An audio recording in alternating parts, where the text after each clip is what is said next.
நேயர்களுக்கு வணக்கம். நம்ம இலக்கிய சீரியல்ல இன்னைக்கு என்ன சுவாரஸ்யமா பார்க்க போறோம்னா, இந்த ரேவதியோட புள்ள இந்த கௌதம் தான்ற உண்மைய கண்டுபிடிச்சுட்டு, அடுத்தபடியா இந்த எஸ்எஸ்கேவோட நடவடிக்கை என்னவா இருக்குன்னு மறக்காம உங்க கருத்துக்கள கமெண்ட் பண்ணுங்க.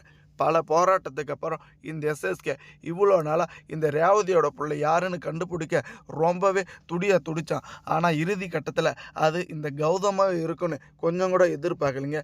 ஏன்னா ஆரம்பத்துலேருந்து இப்போ வரைக்கும் நீ ஒரு அனாதை கௌதம், உனக்கு வந்துட்டு அப்பம் பேர் இல்லை, உனக்கு கண்டிப்பாக பிராண்டுன்றதே ஒன்று இல்லை, எவ்வளோ தான் சொத்து மதிப்பு, எவ்வளோ தான் பணம் வச்சுட்டு இருந்தாலும் அது எல்லாமே வந்துட்டு ஒரு அனாதையை மட்டும்தான் சேரும்னு எவ்வளவோ இந்த கௌதமை கஷ்டப்படுத்தியிருக்கான், காயப்படுத்தியிருக்கான்.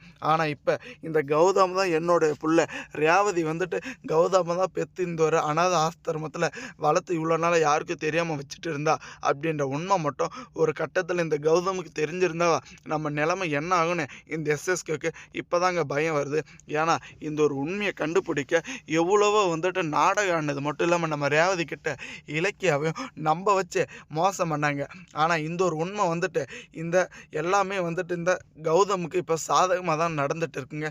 ஏன்னா எப்படியோ வந்துட்டு இந்த ரேவதி தான் என்னுடைய அம்மா அப்படின்ற உண்மை நம்ம இலக்கியவே வந்துட்டு நம்ம கௌதமுக்கு சொன்னதுனால, ஆனால் ஜானகிக்கு மட்டும் இது தெரியாமல் பார்த்துக்கங்க. ஜானகி அத்தை என்கிட்ட சத்தியம் வாங்கிட்டு இருக்காங்க. கண்டிப்பாக இந்த ஒரு உண்மை ஜானகி அத்தைக்கு தெரிய வந்துச்சுன்னா ஜானகி அத்தை கண்டிப்பாக வந்துட்டு இறந்து போகிறதுக்கு கூட தயாராகிடுவாங்கன்ற மாதிரி ரொம்பவே வந்துட்டு நம்ம இலக்கிய பயன்படுத்திட்டாங்க. அந்த ஒரு காரணத்தினால தான் நம்ம கௌதம் வந்துட்டு அந்த ஒரு உண்மையை வெளிக்காட்டிக்காமல் ரொம்பவே சைலண்ட்டாக இருக்காங்க.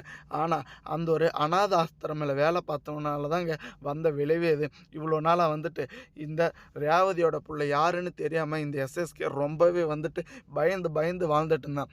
ரேவதி வந்துட்டு எப்படியாச்சும் நம்மளை பயன்படுத்துறதை நிப்பாட்டணும், இல்லைனா தாக்ஷானிக்கு மட்டும் ஒரு கட்டத்தில் உண்மையை தெரியப்படுத்திட்டாலானவா நமக்கு ரொம்ப பெரிய பிரச்சனையில் தான் முடியும் அப்படின்ற உண்மையும் நுணுக்கத்தையும் தெரிஞ்சுக்கிட்டு தான் இந்த ரேவதியை அடியோடு அழிக்கணும். அதுக்கு முதல்ல அவனுடைய புள்ளை யாருன்னு கண்டுபிடிச்சி அவனை கொல்லணும்னு இந்த எஸ்எஸ்கே ரொம்பவே துடிச்சிட்டு இருந்தாங்க. ஆனால் கண்டிப்பாக கௌதமோட நிழலை கூட வந்துட்டு மெரிக்க முடியாது. கௌதம் தான் வந்துட்டு என்னுடைய புள்ளை அப்படின்ற உண்மை தெரிஞ்சதுக்கப்புறம், ஏன்னா ஒரு பக்கம் வந்துட்டு இந்த அஞ்சலி வந்துட்டு எப்படியாச்சும் இழந்ததை எல்லாம் மீட்கணும், அதனால் கம்பெனிக்கு இன்றைக்கி போகக்கூடாதுன்ற மாதிரி இந்த பைரவி வந்துட்டு தடுத்துட்டு இந்த கார்த்திக் வந்துட்டு ஒரு கைவசம் பண்ணிட்டு இருக்காங்க. ஆனால் நம்ம கார்த்திகோட மனசுக்குள்ள இந்த கல்நெஞ்சிக்காரியை பற்றி வந்துட்டு ஒரு கெட்ட விஷயம் வந்ததுலேருந்து இப்போ இருக்குமே அஞ்சலி வந்துட்டு எங்கே இருக்க நாயின்னு கூட கண்டுக்காம தாங்க இப்படி ஒரு காரியத்தை பண்ணிட்டு இருக்காங்க. ஏன்னா அஞ்சலி அவளுடைய காரியம் ஆகிறதுக்காக கண்டிப்பாக காலை பிடிப்பா, அவளுடைய காரியம் முடிஞ்சாவ கண்டிப்பாக தலையும் நெருக்குவா அப்படின்ற உண்மை தெரிஞ்சுக்கிட்டு அஞ்சலியை வந்துட்டு என்ன ஏதுன்னு கூட கேட்டுக்காம ரொம்பவே சைலண்ட்டாக நம்ம கார்த்திக் வந்துட்டு இருக்காங்க. ஆனால் கூடிய சீக்கிரத்தில் இந்த ஜானகி அம்மாவுக்கு மறைச்சி வச்சுட்டு இருந்த இந்த ஒரு உண்மை வந்துட்டு எப்படியாச்சும் வெளியே வரணுங்க.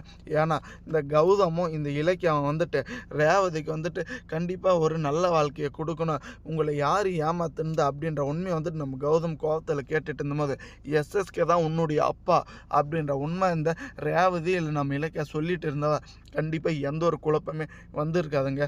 ஏன்னா நம்ம கௌதமுக்கு கண்டிப்பாக தெரியும் இந்த ரேவதி அம்மாவை இப்படி ஒரு நிலைமையில் பார்த்துட்டு இருக்கிறதுக்கு முடியலன்னு.